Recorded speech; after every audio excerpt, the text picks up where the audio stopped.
उस लड़के ने जैसे ही आर्या कहा, उस लड़की ने सिर नीचे करके उन लोगों को देखा। बाकी दोनों लड़के जो टेक लगाकर खड़े थे वो भी सीधे होकर विशाल और उसके दोस्तों को घूरने लगे। आर्या ने अपने सिर पर से कैप हटाई और उसका चेहरा सामने आया। आर्या ने कैप हटाई तो उसके बाल गर्दन से थोड़ा सा नीचे तक कटे थे, कुछ बाल माथे के ऊपर तक कटे थे जो उसके माथे को आईब्रो तक ढक रहे थे। उन तीनों ने काले कपड़ों के ऊपर काली जैकेट पहनी हुई थी। आर्या के दाएं हाथ में बड़ी सी चेन वाली घड़ी और दूसरे हाथ में एक चांदी का कड़ा था। उसने अपनी जैकेट के स्लीव्स को कोहनी तक किया था। जो कार की टेक लगाकर लड़के खड़े थे वो भी किसी हीरो से कम नहीं थे। जो बोनट की टेक लगाकर खड़ा था उसके बाल भी माथे के ऊपर से कटे थे जो उसके माथे को ढक रहे थे। दूसरे लड़के ने भी वैसा ही हेयर कट किया था। दोनों लड़के करीब 6 फुट के थे। उन दोनों ने भी हाथ में कड़े डाले हुए थे। आर्या ने विशाल की तरफ देखा और फिर बोनट पर खड़ी हो गई। उसकी हाइट करीब 5'9" थी। उसने जंप मारा और कार के नीचे आ गई। उसने विशाल को देखा और फिर उसके पीछे पायल को देखा जिसे विशाल के दोस्तों ने जकड़ा हुआ था। विशाल ने उसे देखकर कहा, तो तुम हो राणा साहब की बेटी आराध्या सिंह राणा। आर्या ने मुस्कुराकर सिर हिलाया और फिर अपने पीछे खड़े एक लड़के से कहा, साला मुझे यह समझ नहीं आता सब मेरा नाम गलत क्यों लेते हैं। वो लड़का मुस्कुरा दिया।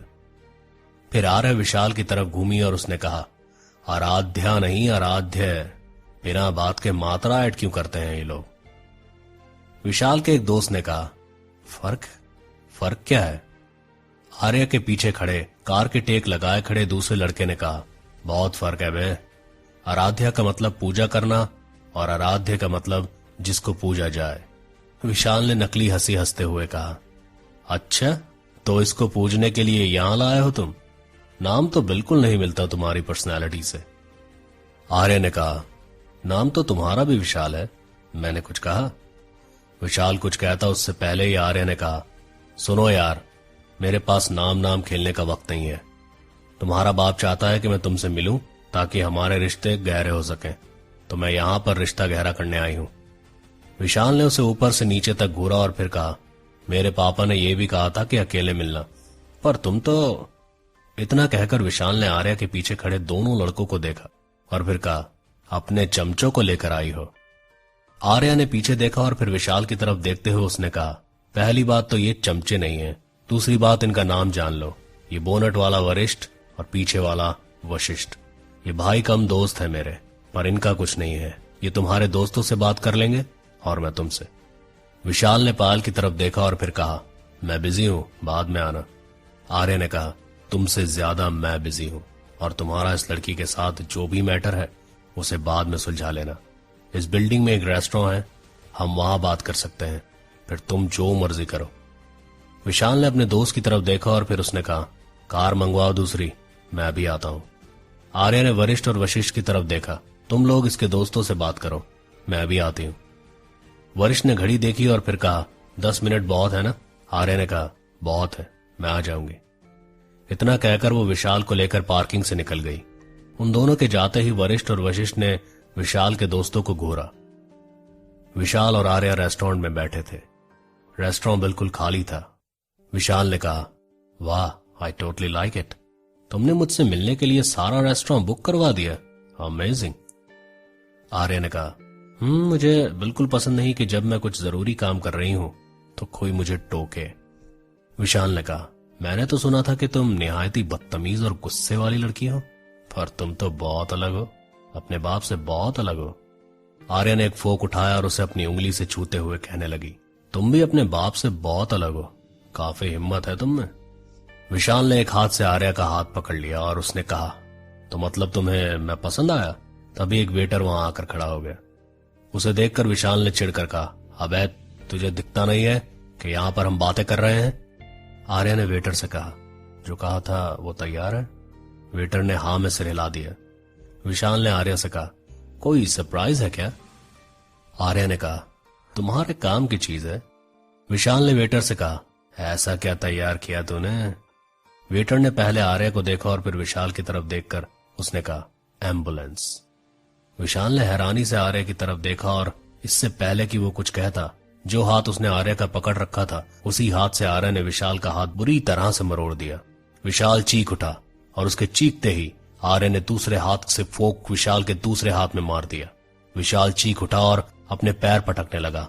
आर्या ने वेटर की तरफ देखा। वेटर ने सिर झुकाया और दौड़कर अंदर चला गया। आर्या ने विशाल का हाथ छोड़ दिया। विशाल ने तुरंत फोक निकाला और हाथ पकड़कर उठ खड़ा हुआ। आर्या मुस्कुराई और वो भी उठ खड़ी हुई। विशाल आर्या की तरफ घूमा और उसने कहा, साली हरामजादी, तेरी इतनी हिम्मत। इतना कहकर विशाल ने आर्या को एक पंच मारना चाहा, पर आर्या झुककर घूम गई और विशाल के पीछे आ गई। उसने एक कुर्सी उठाई और विशाल की पीठ पर दे मारी। कुर्सी टूट गई और विशाल घुटनों के बल जा गिरा। आर्या विशाल के सामने आ गई। विशाल ने उसे दर्द भरी आंखों से देखा। आर्या ने टूटी हुई कुर्सी का पाया उठाया और विशाल के मुंह पर दे मारा। विशाल नीचे गिर गया। आर्या ने पाया फेंका और विशाल के पास हाथ झाड़ते हुए बैठ गई। फिर उसने कहा, डोंट वरी, तू मरेगा नहीं। इतने सालों से मुझे इतना एक्सपीरियंस तो है कि कितना मार खाने के बाद आदमी मरता है। वैसे तूने सही कहा था, मैं अपने बाप जैसी बिल्कुल नहीं हूं। मुझे माफ करना नहीं आता। फिर उसने विशाल के चेहरे को हाथ से पकड़कर इधर उधर घुमाया और फिर कहा, 3 दांत टूटे हैं और कुछ हड्डियां। ठीक होने में कम से कम 3 महीने लगेंगे। एम्बुलेंस बाहर खड़ी है, शायद तुम्हारे दोस्तों को भी हॉस्पिटल जाना पड़ेगा। इतना कहकर वो उठ खड़ी हुई।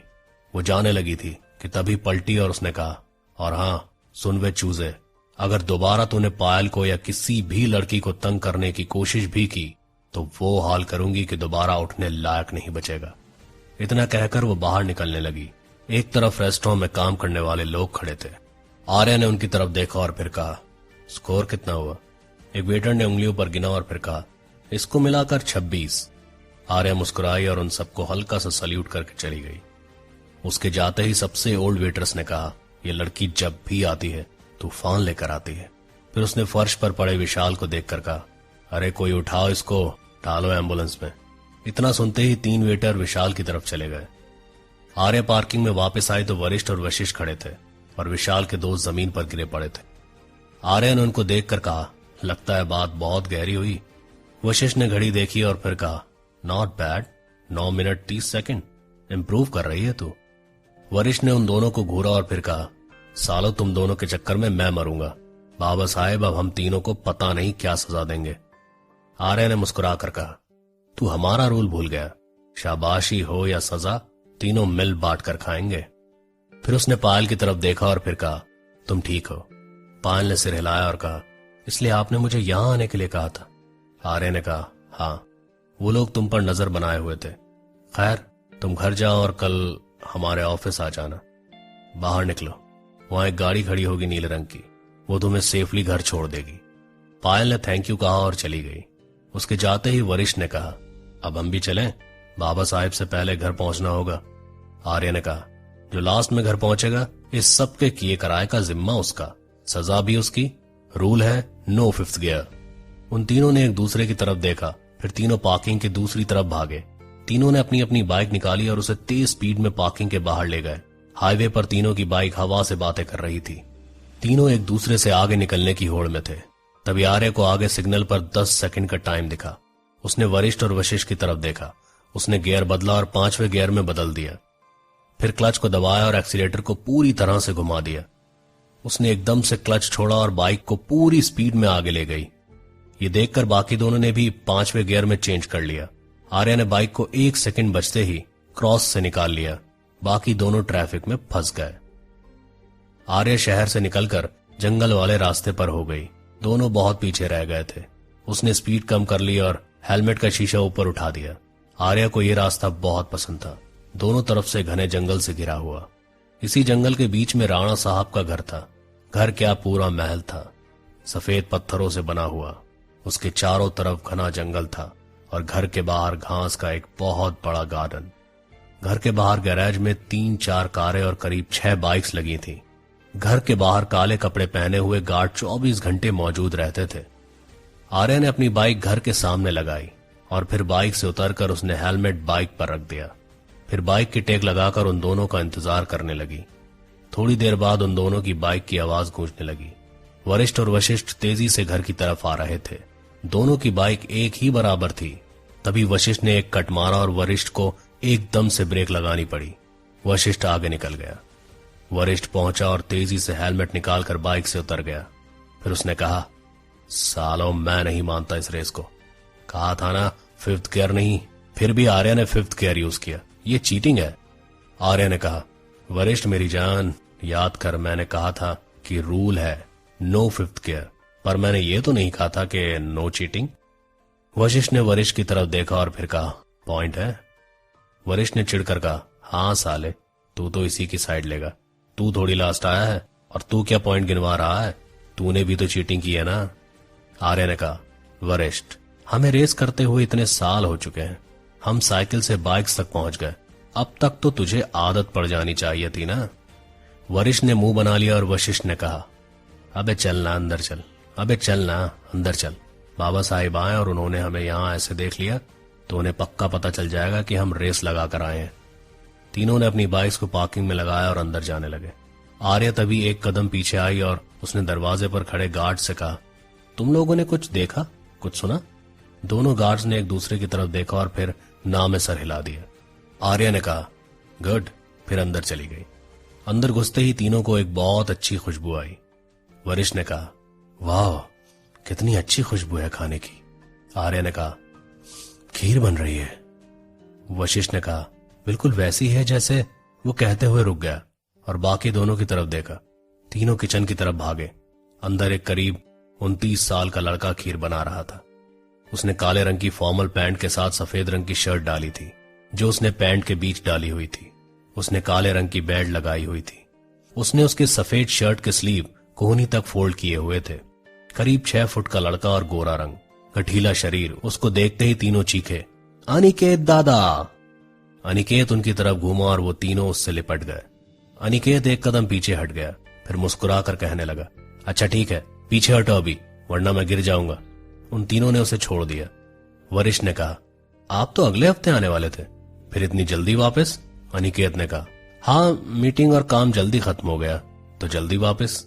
घर पहुंचा तो बाबा साहब ने कहा कि वो दादा साहब की मीटिंग में गए हैं। मलिक और नायक भी वही हैं। तुम तीनों का कहीं पता नहीं था तो मैंने सोचा डिनर रेडी कर देता हूं। वशिष्ठ कहने लगा, वाह कितने दिनों बाद आपके हाथ का खाना नसीब होगा, तरस गए थे आपके हाथ का खाना खाने के लिए। अनिकेत ने कहा, हाँ बाबा साहब का भी फोन आया था अभी, कह रहे थे कि पहुंचने वाले हैं। मैंने सोचा खीर भी बना लूं। और हाँ, इतना कहकर उसने उन तीनों की तरफ देखा और कहा, तुम तीनों के बारे में पूछ रहे थे कि तुम लोग घर पे पहुंचे या नहीं। इतना सुनते ही उन तीनों ने एक दूसरे की तरफ देखा। अनिकेत ने उन तीनों को ऐसे देखकर चाकू नीचे रखा और कहा, तुम तीनों फिर कोई कांड करके आ रहे हो ना? आर्य ने कहा, अरे नहीं दादा, बिल्कुल नहीं, हमने कुछ नहीं किया। अनिकेत ने कहा, मुझे तो तुम लोग बनाओ मत, मैं तुम लोगों की रग रग से वाकिफ हूं। तुम लोगों ने फिर कुछ पंगा किया है, शक्ल पर लिखा है तुम्हारी। तभी राणा साहब की आवाज गूंजी, आर्या, वरिष्ठ, वशिष्ठ। आर्य ने बाहर की तरफ देखा और फिर कहा, हम यहां नहीं हैं।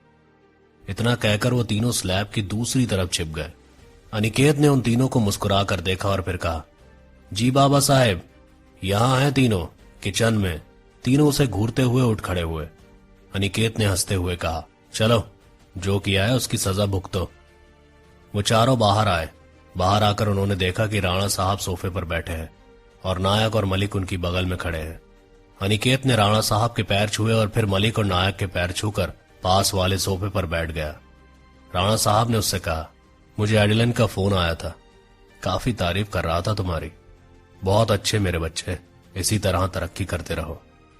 अनिकेत मुस्कुरा दिया। राणा साहब ने उन तीनों की तरफ देखा और फिर कहा, क्या मैं जान सकता हूं कि जो भी हुआ वो किसका आइडिया था?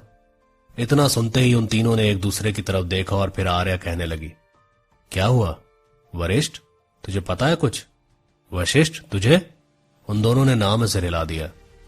राणा साहब ने उन तीनों को घूरते हुए कहा, तुम तीनों ने मुझे बेवकूफ समझ रखा है। विनायक का बेटा और उसके दोस्त हॉस्पिटल में है और जिस रेस्टोरेंट में ये हुआ वहां के लोगों को पता नहीं कि किसने किया, पर यह पहली बार नहीं है। उस रेस्टोरेंट में कोई मारपीट करके चला जाता है और उन लोगों को पता ही नहीं होता। इस चीज के लिए तो मैंने ये रेस्टोरेंट नहीं खरीदा था। आर्य ने कहा, बाबा आप बिना वजह। राणा साहब ने कड़कड़ाते हुए कहा, बिना वजह? तुम लोगों की मेहरबानी से मुझे फिर कल मीटिंग में जाना पड़ेगा। तुम्हें क्या लगता है कि तुम घर की एक लौती बेटी हो तो तुम्हें कोई कुछ नहीं कहेगा? आज तक तुमने जो कुछ करना चाहा मैंने कभी नहीं रोका। तुमने कहा बाबा मेरे तीनों भाइयों के बाल छोटे हैं, मुझे भी नहीं बढ़वाने। मैंने मान लिया। बाबा मुझे भी बाइक सीखनी है, मान लिया। अनिकेत के कहने पर मैंने तुम्हें मार्शल आर्ट की क्लास में भी भेजा ताकि तुम खुद की रक्षा कर सको, लोगों को मारने के लिए नहीं। आर्य ने सिर झुकाकर बुदबुदाहट की। अब घोड़े की लगाम खोलोगे तो वो दौड़ेगा ही। वरिष्ठ और वशिष्ठ को सुन गया और वो दोनों हंसी रोकने की कोशिश करने लगे। राणा साहब ने कहा, क्या क्या कहा तुमने? फिर से बोलना जरा। तभी नायक ने कहा, भाऊ ये जो दोनों नालायक खड़े हैं इन्हें भी कहिए जरा कुछ। हमने कहा था कि पायल पर नजर रखना और उसे बचाना, पर ये दोनों तो कुछ और ही करके आ गए। वरिष्ठ और वशिष्ठ ने एक दूसरे की तरफ देखा। वशिष्ठ ने आंखों ही आंखों में कहा, ये सच में हमारा बाप है ना? वरिष्ठ ने आंखों में जवाब दिया, इसने पक्का राणा साहब से डांट खिलवाने के लिए हमें गोद लिया है। नायक ने फिर कहा, जब मुझे डॉक्टर ने कहा था कि जुड़वां बच्चों का बाप बनने वाला हूं तो मैंने कितनी मन्नत मांगी थी कि 2 बेटियां हो प्यारी प्यारी, पर भगवान ने इन दोनों नालायकों को भेज दिया। वरिष्ठ ने कहा, पापा अब हमारी बात तो। नायक ने कहा, चुप करो तुम अपनी छोटी बहन को समझा नहीं सकते? वरिष्ठ और वशिष्ठ चौंक गए। वरिष्ठ ने कहा, छोटी? पापा सिर्फ 3 महीने का फर्क है हमारे और इसके जन्मदिन में। छोटा छोटा होता है चाहे 3 मिनट ही क्यों ना हो। वरिष्ठ ने राणा साहब से कहा, बाबा साहेब आप मेरी बात सुनिए, हम कुछ नहीं करने वाले थे, पर विनायक ने ही तो मीटिंग में आर्या का नाम उछाला था और ऊपर से वो विशाल पायल को तंग कर रहा था। राणा साहब ने कहा, तो पायल को बचाने का और भी तरीके थे। तुम लोगों ने उन लोगों की हड्डियां तोड़ दी और फिर तुम बाइक पर रेस लगा कर आए। उन तीनों ने सिर झुका लिया। राणा साहब ने कहा, बहुत हो गया है अभी, मुझे तुम लोगों ने बहुत परेशान करके रखा हुआ है। फिर उन्होंने अनिकेत की तरफ देखा और फिर कहा, तुमने खीर बनाई है ना? अनिकेत ने कहा, जी बाबा साहेब। राणा साहब ने कहा, आज रात इन तीनों को डिनर में खीर नहीं मिलेगी। तीनों ने एकदम से कहा, बाबा साहेब। राणा साहब ने कहा, क्या तुम क्या चाहते हो कि मैं सारा डिनर बंद करवा दूं तुम लोगों का? उन तीनों ने ना में सर हिला दिया। राणा साहब ने कहा, 1 महीने तक बाइक्स बंद, जहां जाना है कार से जाना। आर्य ने एकदम से कहा, बाबा ये ज्यादा हो रहा है। राणा साहब ने कहा, 2 महीने। वरिष्ठ ने आर्या को पीछे खींचते हुए कहा, आर्या बस कर, साल भर के लिए बंद करवाएगी क्या? आर्या ने राणा साहब को घूरा और फिर कहा, मैं जॉगिंग करने जा रही हूं। इतना कहकर वो बाहर निकल गई। राणा साहब ने एक गहरी सांस ली और फिर कहने लगे, क्या ही करूं मैं इस लड़की का। फिर उन्होंने अनिकेत से कहा, सत्येंद्र को फोन लगाओ, उसे कहो लेकर आए उस लड़के को। अनिकेत ने जी कहकर फोन लगा दिया। आर्या जंगल में बने ट्रैक पर जॉगिंग कर रही थी। वापस आई तो उसने देखा उसके दोनों लैब्राडॉग एक लड़के का ब्रीफकेस खींच रहे थे। लड़का करीब 6 फुट का था। लंबा सा कोट डाला हुआ था उसने, आंखों पर चश्मा और बाल बिल्कुल सीधे थे। उसकी हेयर कट भी वरिष्ठ और वशिष्ठ की तरह थी, पर शक्ल एकदम भोली सी थी। वो अपना ब्रीफकेस छुड़वाने की कोशिश में गोल गोल घूम रहा था। आर्या ने अपने कुत्तों को आवाज दी, टाइगर, पैंथर। दोनों ने आर्या को देखा और भागते हुए उसके पास आ गए। उस लड़के ने आर्या की तरफ देखा और अपना चश्मा ठीक किया। आर्या ने उसे घूरा और कहा, कौन हो तुम?